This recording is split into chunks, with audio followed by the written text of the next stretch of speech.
What do abortion, astrology, weaponry, and cosmology all have in common? They were all learned secrets passed down from fallen angels to mankind. And as we explore the Book of Enoch together, we learn from these ancient texts that the heroes of renown in Genesis 6 were not a result of the sons of Seth marrying their cousins, but rather fallen angels who raped women. What came next is foundational for the understanding of the rest of the biblical narrative. My name is Dan. I'm here with my brother Michael, and this is Bromalogy, the study of biblical food.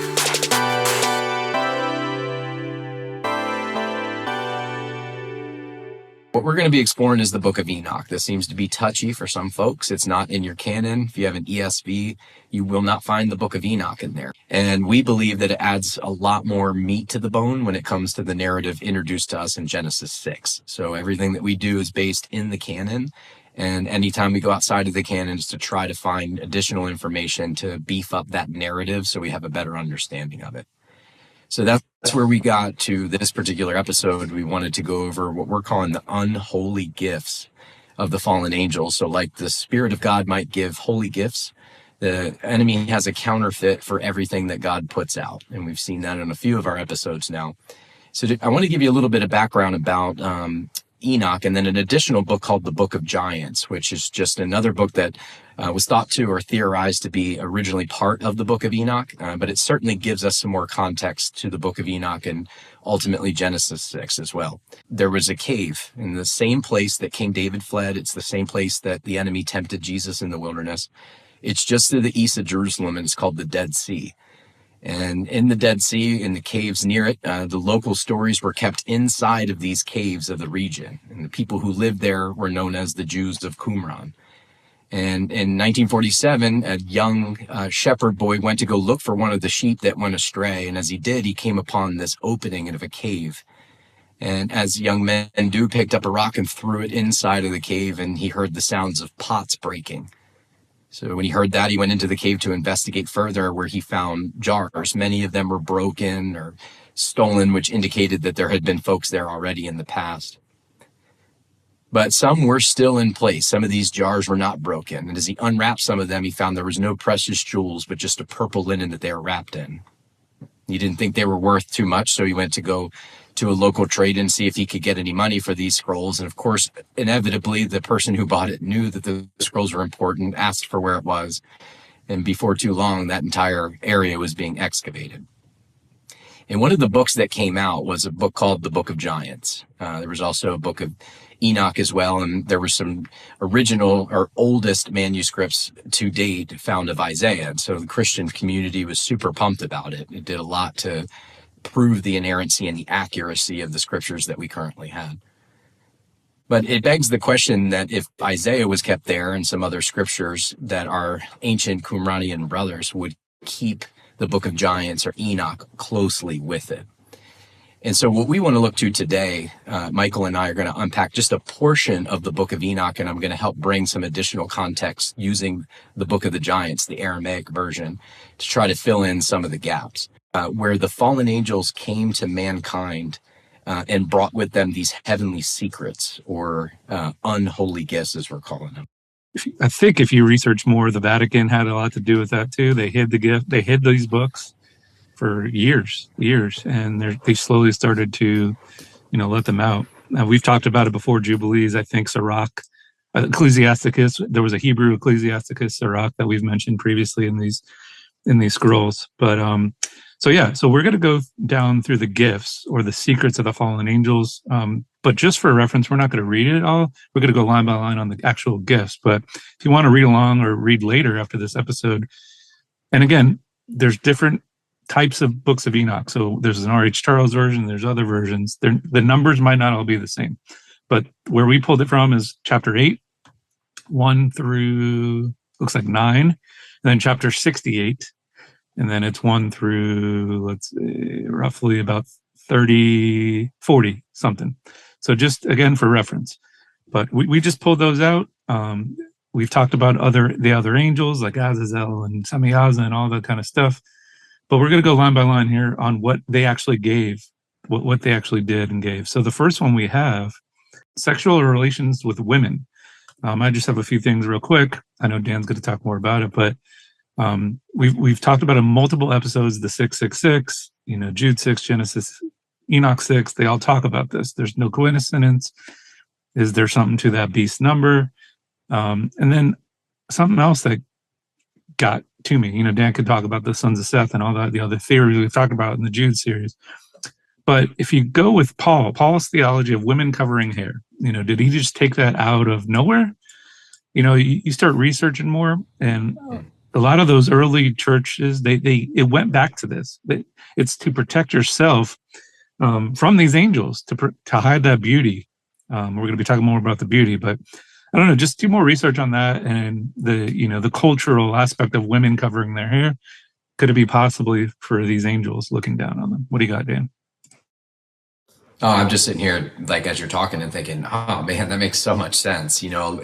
We know that a lot of people take Paul's stuff out of context and create brand new commandments out of them. And some people can read this type of writing that women should cover their heads and think you can't even go to church if you don't cover your head. And it's not a commandment.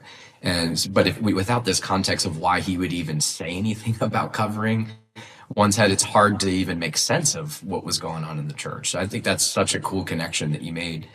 I mean, I didn't have a ton, but there is a ton at the same time, right? I mean, we're talking about sexual relations. Fundamentally, again, we said this at the beginning of the episode, the enemy has a counterfeit for every gift that God gave. So for this to be an unholy gift, sexual relations with women, just to be clear, sexual relations are not unholy gifts in and of themselves. In fact, God created a man and a woman to be together and have sex together within the confines of a marriage, and that is a gift to humankind.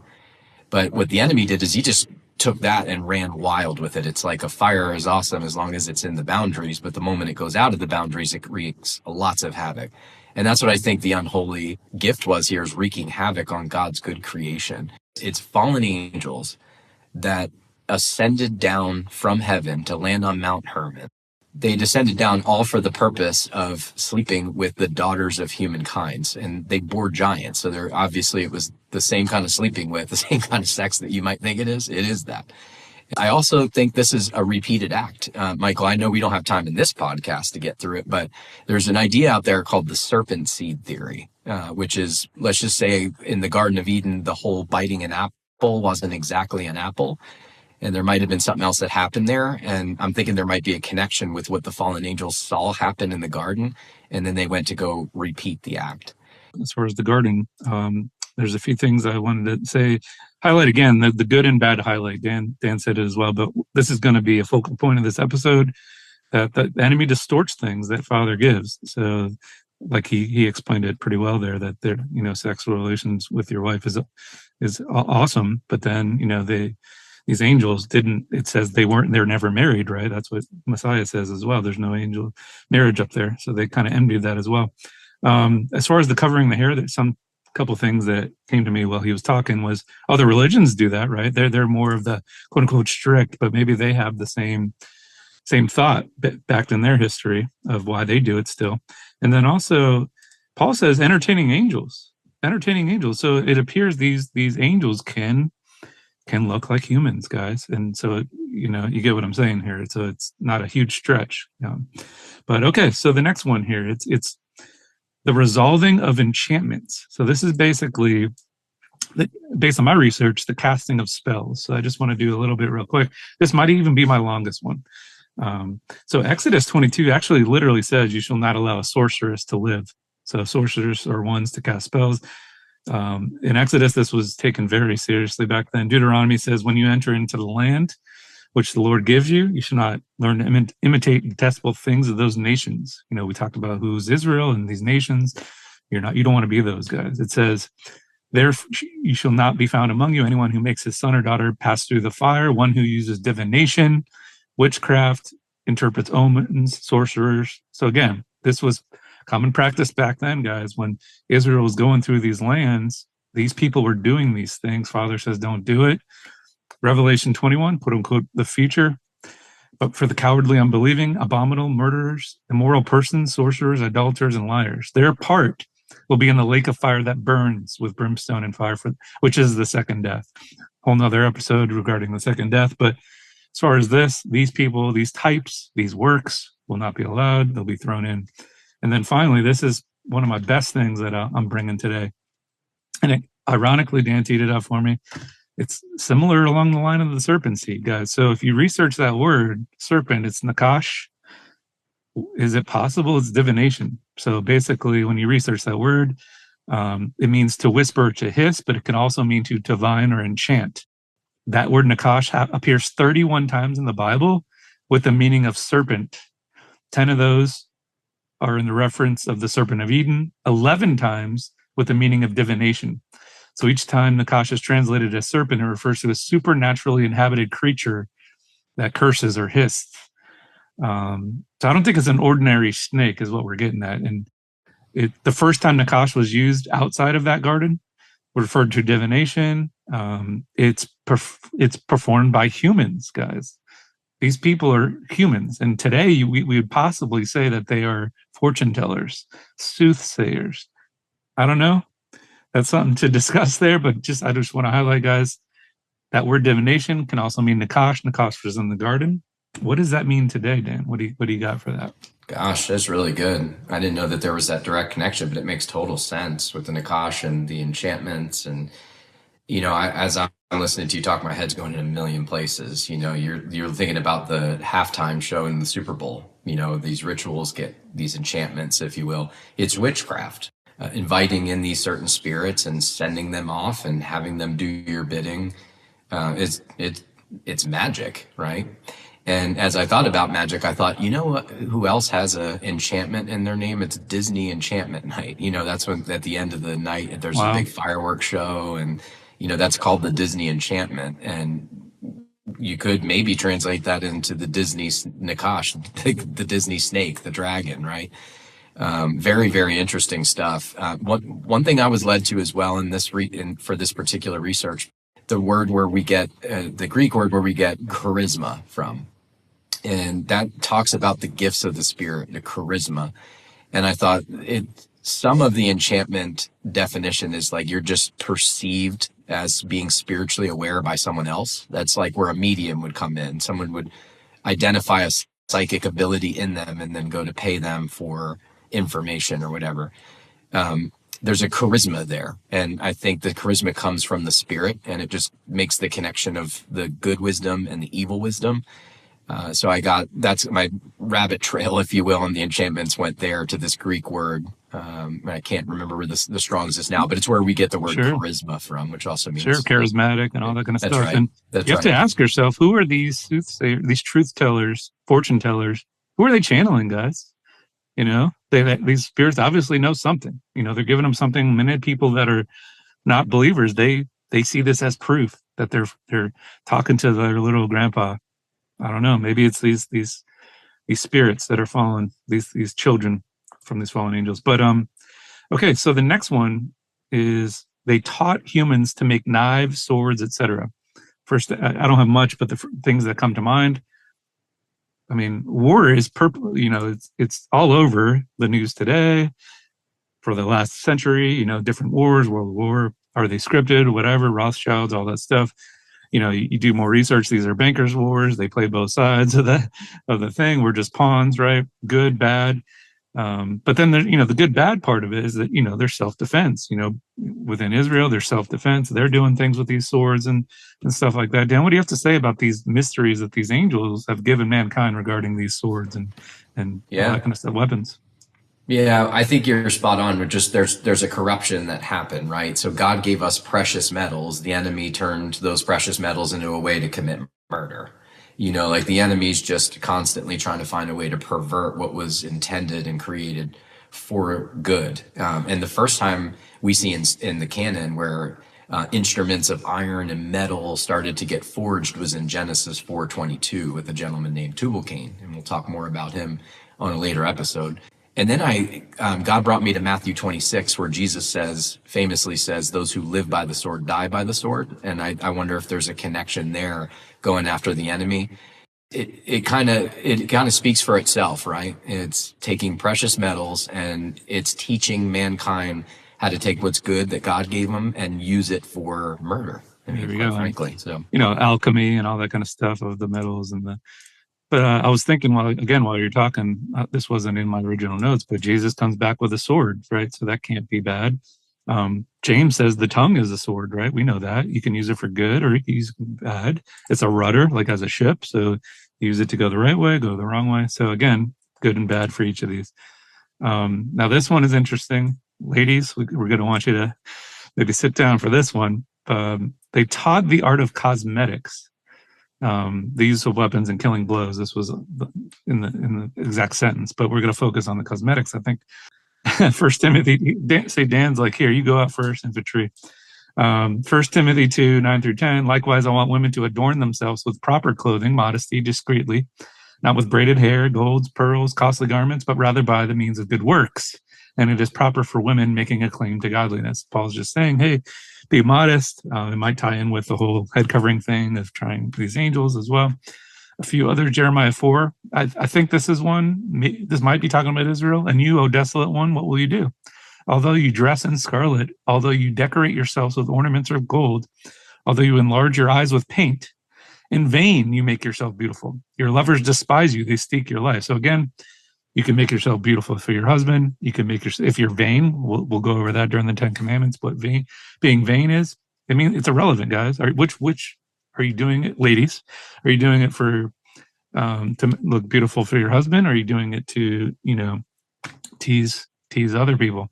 A few more. And it ties in with John. John he's just amazing.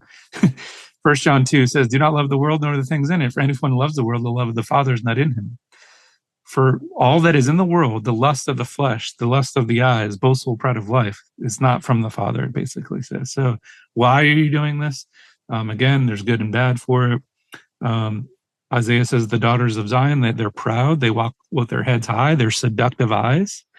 They bangle their feet. They have earrings, bracelets, headdresses, ankle chains, perfume boxes, finger rings, nose rings, festival robes. Isaiah 3, guys, 16 through 23, if you want to check that out. And finally, I'm going to hand it back to Dan here. 2 Kings 9:30. When Jehu came to Jezreel, Jezebel heard of it, and she painted her eyes and adorned her head and looked out the window. And what happened after that? We hear about this Jezebel spirit. She thought she should paint her eyes and go after him. What do you think, Dan? Yeah, so just for clarity, what we're talking about here is the unholy gift that was given was cosmetics. And cosmetics includes makeup. And we can see here in this story with Jezebel that she puts eyeshadow on and then, goes from there. But let me start with the real gift. God created you in his image, in his likeness. You are created in the image of Elohim, and you are the glory of Elohim. You point back to God. So you are created beautiful how you are. And that goes for every single person that will ever hear this message. The enemy wants you to not believe that. He wants you to not believe you were created on purpose the way that you were to bring glory to God. And so he tries to corrupt that. And it can be as innocent as just putting a little eyeshadow on. But I think it's a slippery slope and it's anytime that it's like rooted in toxicity or its roots are evil, it's only going to grow evil things. And I think where we're seeing it big time today in 2024 is the word cosmetic is another word of saying, if you were to have cosmetic surgery, you would say you're having plastic surgery. And it's basically, for those who are ignorant to it, it's an optional surgery. It's not a medical emergency for you to add Botox to your forehead wrinkles. That's a plastic surgery or cosmetic thing. It's only about image, right? Well, as we continue to walk that conversation out, we find ourselves in a place now where gender changing and going through that transformation is no longer considered cosmetic surgery, which is absolutely what it's rooted in. It's become medically necessary to treat gender dysphoria. And I think you're just seeing a perversion of the enemy just completely corrupting even within the medical field. But listen, if you're somebody who's confused about that, like there is a spirit of confusion heavy at work. And I pray in the name of Jesus against that. But you're created beautiful how you are. God loves you and we love you too. I just don't want us see you go down, get promised a thing. Like if you can just get that surgery, if you can just get those hormones, then you'll finally be who God created you to be. That's the lie the enemy wants you to grab onto. And trust me, there's a hook on the end of that bait. Yeah, good stuff. And again, with the women, it's itself. This is not an attack. It's the heart. Your heart. Is it walking as God would want you to walk? Why are you doing it? So that goes with anything. So the next one is astrology. We've talked about that in a few Freemason episodes. There's always good and bad. You look to the stars. Abraham looked to the stars. You get in these certain calendars. You use the stars for the Moedim, the festivals. It's written in the heavens. Revelation 12, all that kind of stuff. Enoch talks about these fallen angels are linked to, or not the fallen angels. Stars itself are angels. The good ones are obedient. They remain in their track. The ones that fall, we're talking about today. So there's obviously good and bad for everything. That's all I got for this one, Dan. What do you got for the astrology part of this? Yeah, so astrology, that's a counterfeit to astronomy. God has astronomy set up in place, as you pointed out, or as signs and symbols for us to know and be able to recognize a season and a time. But what astrology does is it turns into horoscopes, which the reason I think that can be dangerous is not necessarily the information you can learn about like a profile behavior type. I think there's some truth to like Myers-Briggs, to the Enneagram, where you can give like a general type based on when you were born. I think there's something to that.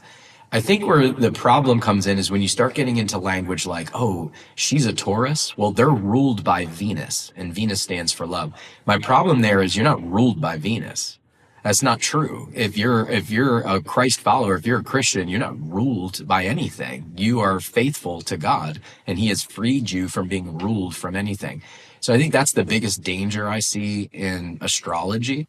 But it's become really loose for people just to kind of talk about it. I love what you brought about the luminaries, because I had that in my notes as well, is that the luminaries obey God as they move through the heavenly courses.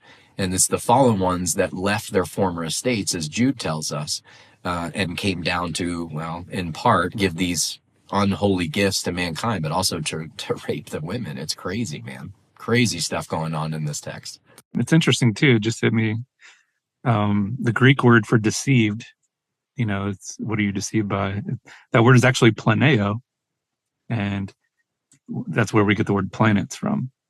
Just throwing that out there. So, okay. So the next one is, again, he's making me lead off, and I just get all the tough ones. Abortion, guys. Abortion. So the text literally says, so these fallen angels gave us abortion. Think about that. It says, this is the exact quote: blows that attack the embryo in the womb so that it miscarries, and the blows that attack the soul, the bite of the serpent.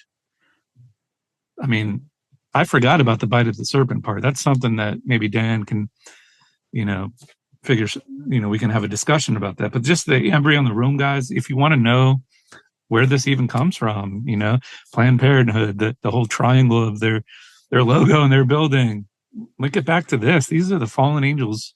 Why would they not want reproduction? Anything to add there, Dan? Hopefully I can piggyback off it. Yeah. I would say, to answer your question, why would they not want us to reproduce? It's because we're going to judge the angels. I think Paul talks about that. And again, remember, they had the vision. They saw the flood coming, and they knew we were going to be their judges. They tried to get ahead of it and start taking us out. So they taught abortion. So guys, flat out, according to the Book of Enoch, abortion is rooted in the fallen angel information. It's not good, man. And you look at Jeremiah chapter 19. You see Baal demands child sacrifice. So it's something that comes from the spirit of Baal. It comes from the enemy. It comes from a fallen angel. And I think I'd sympathize for you with this conversation, because it's always, anytime a man is talking about abortion, it's kind of like, right. Listen, we can point to the truth, but at the end of the day, I think one of our sisters should be talking about this more than us. But I do want to point something out that's part of this like abortion conversation, because I think it gets real political. Well, I don't think it does get real political.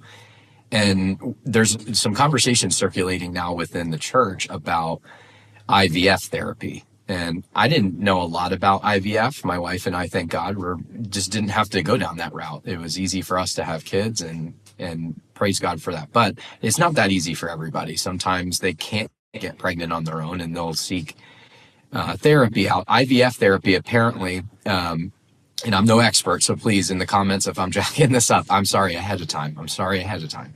But what I think I know about it is that you'll take a sperm and an egg and you would fertilize those two cells. And then the idea would be to take that egg and place it in the womb of the mother to grow. I believe that's the general concept. And from what I understand is when you go through this process, you may have more than one egg that you fertilize. So you may fertilize, let's say 4 or 5 of them, and then you see which ones the doctor recommends to plant. Again, I may be speaking out of turn here. It's not my area of expertise, but I'm going somewhere with it. The debate around it is whether or not those fertilized eggs that you don't place into the womb are those babies that therefore would become de facto abortions. So this conversation is being had in the church, and there's people all over the spectrum. And so I wanted to kind of try to tackle it just using principles, biblical principles. Michael and I are really big, if you haven't noticed with us, we're really try to be principally based people. Instead of being ruled by our feelings, we try to find the things that are just true and fit in with the rest of the narrative. And so I looked at, when does life start? And the Christian answer seems to be, or the bumper sticker is, life starts at conception. And I really don't know exactly where we get that idea from. I don't think there's a Bible verse that actually says that. I might be missing it, but I don't think there is. I think you can look at like David talking about being knit together in his mother's womb. And I think that points certainly to the fact that life is part of the uteral process, for sure.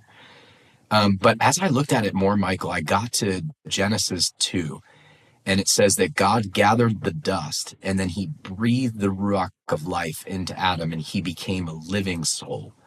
So it looked to me like the living soul part is connected with the breath. And I've never experienced breath without a heartbeat. And when I look principally at when life ends, it seems to end when someone's heart stops. They pronounce the person dead. So principally, it would make sense to me on the front end of life that life would begin at the moment that the breath of life is breathed, and therefore a heartbeat to control that breath. Again, I'm not saying this is correct. I'm just trying to think through the theology and the biblical principles here as this conversation continues to be had, because I think we all agree in the church that flat out abortion, like going and having a one night stand, going, oops, got pregnant, I got an easy, quick solution, let's go to Planned Parenthood and have an abortion, is a demonic thought and demonic in its root. But as you unpack the conversation about abortion and how it affects people in society, it is more complicated, and IVF is one of those maybe more complicated portions. So any thoughts? Well, IVF, it seems like they're trying to play God as well. You know, he opens the womb, he closes the womb. Also, I said it, but as you were talking, it says blows that attack the embryo in the womb so that it miscarries, and the blows that attack the soul, the bite of the serpent. It's equating the soul's already there, guys. It's equating the soul's already there as an embryo. And as Dan pointed out, we didn't discuss this. This was Dan trying to do logical principles. And even within this passage, Enoch is equating that these angels are attacking the embryo in the womb so that it miscarries, which is the attacking of the soul, which is the bite of the serpent. It might play into another episode. Hopefully between where God has brought both of us, if this is a conversation you're trying to figure out and have within your family and friends, then hopefully this will get you to a closer place to a biblical answer. Yep. And also, I want to say, ladies, if you've had one in your past and you are now walking in the commands, you are forgiven. You are forgiven. He forgives you. You got to forgive yourself. Praise God that you've gotten that gift from Jesus, Yeshua, that you are able to walk it out now. Okay, so the next one, this is a funny one. So they taught humans the signs of clouds, or AKA meteorology. It's hilarious to me because they're always wrong.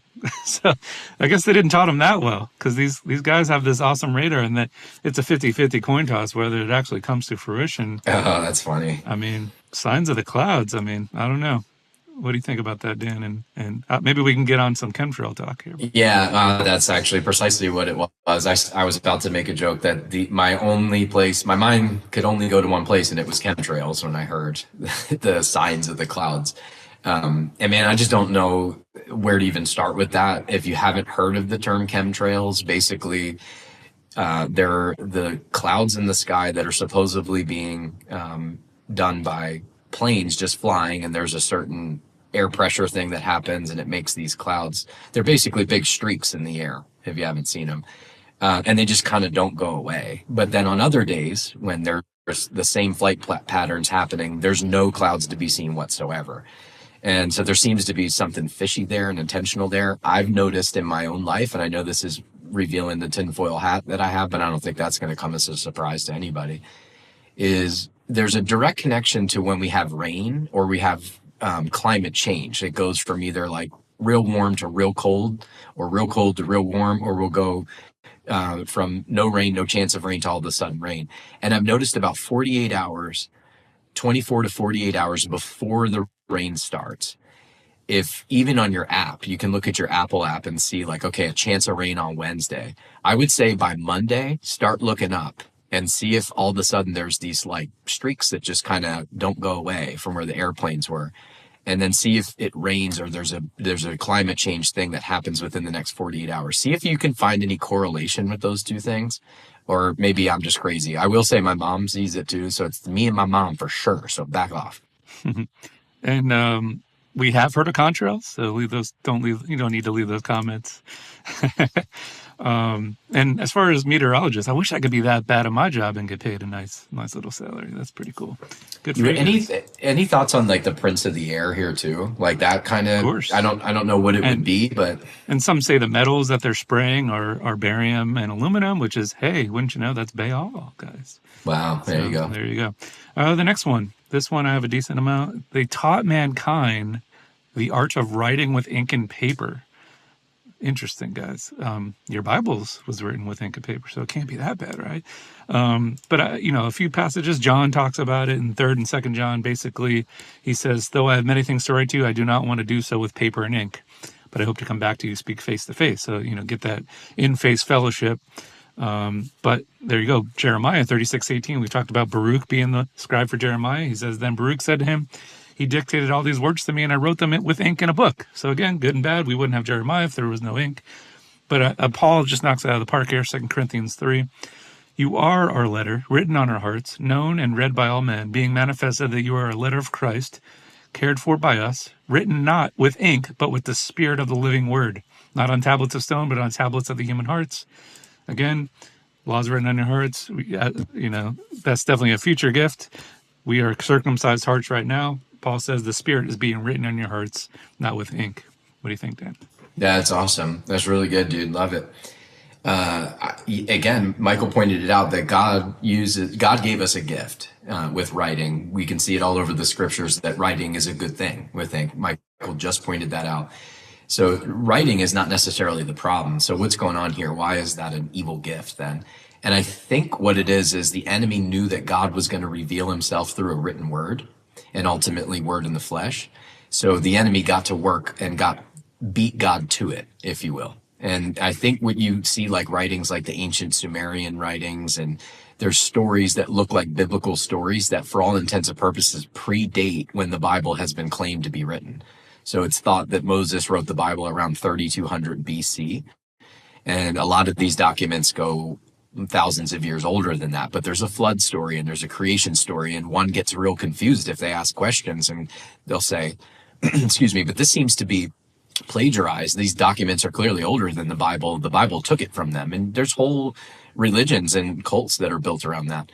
And I think it just goes back to this, is that the enemy taught mankind how to write and began to control the narrative or try to control the narrative.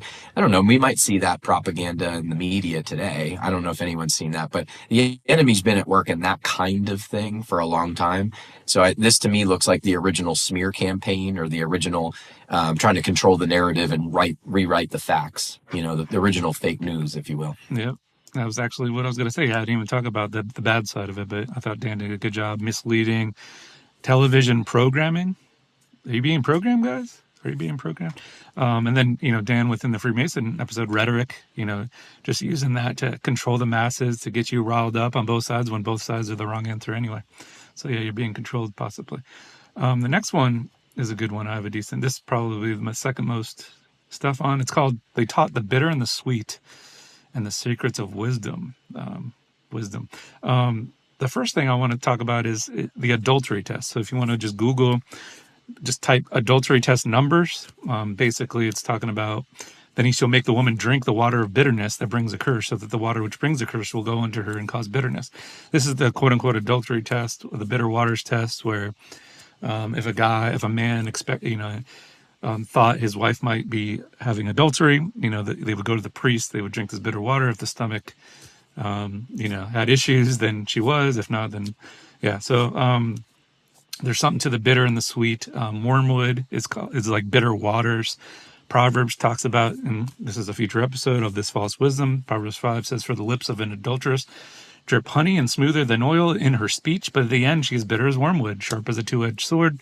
This Jezebel spirit, this honey sweet combination, bitter sweet. James does the same thing.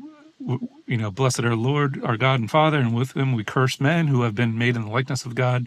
From the same mouth there's both a blessing and curse. We talked about the tongue being fresh and bitter water. And then John in Revelation speaks again. He says, "Then the voice which I heard from heaven, I heard again speaking with me and saying, go take the book which is open in the hand of the angels who stands on the sea and on the land. So I went to the angel telling me to give me the little book. And he said to me, take it and eat, and it will make your stomach bitter, but in your mouth it'll be sweet as honey. So I took the little book out of the angel's hand, and it was sweet as honey, and it made my stomach bitter." So even the book of life, it's kind of like a dividing bitterness and sweetness. Yeah, I would just point out there's two wisdoms in Proverbs. For those who haven't seen that, you'll see there's a heavenly wisdom, and then there's this like false demonic wisdom. I do want to back up just a second to the previous point just for a minute, because I had something that was pretty cool to add to kind of tie it all back together. And it was the whole like teaching mankind to write on paper.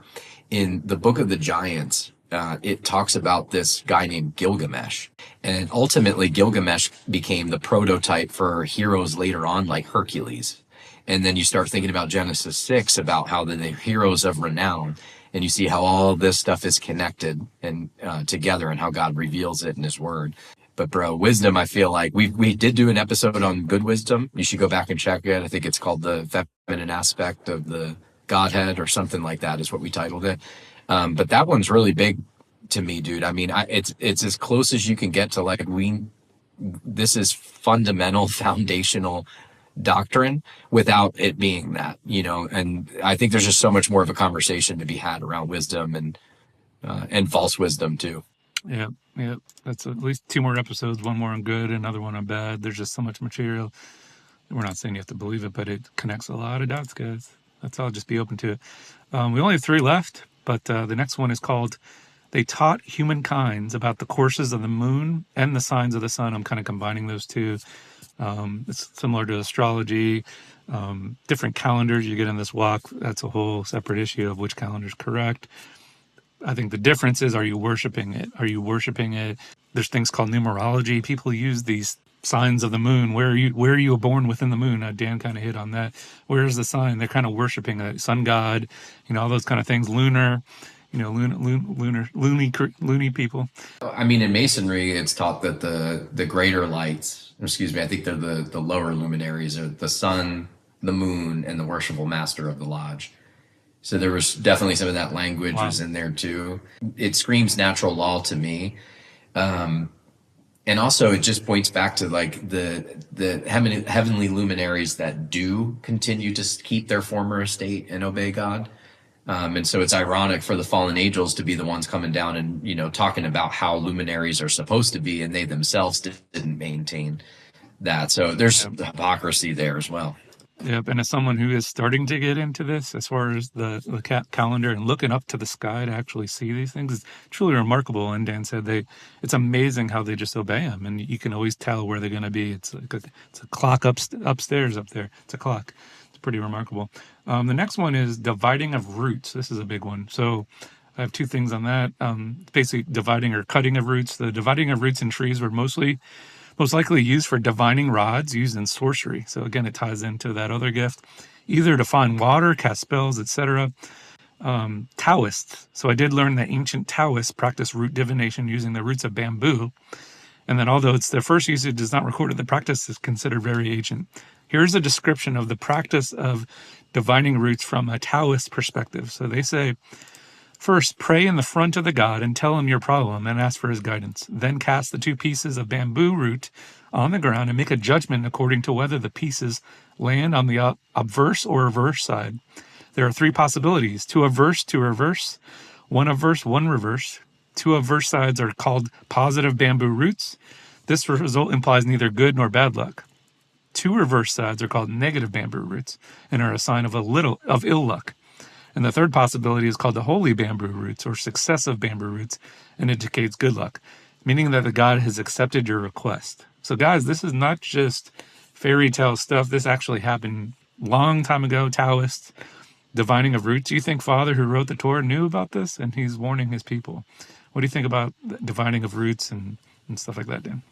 For whatever reason, Hollywood kept coming to mind when you were talking about it. I feel like there's something about the Hollywood, and it's pointing to a stick of sorcery and used to cast spells. That'd be something worth researching a little bit further if you haven't. I haven't, so I need your help. Sure. So I thought of that. I also just something about the intermingling with different kinds, with the root cutting. There's something about that DNA manipulation that's involved there too. I don't have a lot to give you on that, but there's definitely some DNA splicing, manipulation. I don't know. What do you make of that, Michael? I think you're right on it, and I didn't get a chance to study that, but I think you're right on it, and that's why Father says, by its kind, as they're entering the ark. You know, are we supposed to be mixing tigers and lions and have a liger? I don't know, but it's possibly what they're talking about, even plants as well. The only thing we have left, Dan, is not really a gift. It's just something that stuck out when we were reading it. It says Gadriel led away Eve. Did you do any research on Gadriel himself? Because I know a lot of people say Shemyaza, a lot of people say Azazel. So all I got there, bro, is my research brought me to, according to the Book of Giants, Enoch was written to Semyaza. So it was Enoch writing directly to Semyaza, hey, here's the verdict. God gave me a different revelation about who the Book of Enoch was written to, who it was addressing. Yeah, it's something to definitely study up more, just something that piqued our interest. So, Dan, that's all we have. This is the Secrets of the Fallen Angels. I mean, it's been a cool episode. We just went down, and we hope we did it humbly. We hope you're interested in this kind of topic. If you want more, maybe we can dissect each gift individually and go deeper. Anything else on this topic, and then maybe kind of tease our next one. The next video that's coming out was already recorded. It's the second part of our interview on the unexpected cosmology. The next original one, Dan, you want to talk about that and how exciting this series is going to be for us? Yeah, next episodes, man. First of all, we loved being on with Noel on the unexpected cosmology. It was a fantastic time. That's the first time I got a chance to meet him, and I thought he was a brilliant dude, and I really enjoyed our time together. So I hope we get another chance to do some more further episodes. We're talking about it now, and hopefully that works out, and look forward to doing it. So the second half of that will come out. We're going to cover the second degree of Freemasonry. It's more of in a relaxed format, more of an interview format. So check that out. And then we're going to start a brand new series on Bromalogy, a series about the 10 Commandments. And I think there's just a lot of confusion around it. So we're going to do a 10-part series on the 10 Commandments and just take one commandment at a time. We're going to learn so much. Just researching it, and hopefully we present it humbly. And I think all the other commandments get intertwined with each other, guys. I don't think it's going to be kind of separated. I think you could realize that. But we hope you enjoyed this episode, guys. This is the Secrets of the Fallen Angels. This is Bromalogy. I'm Michael. That was Dan. Shalom.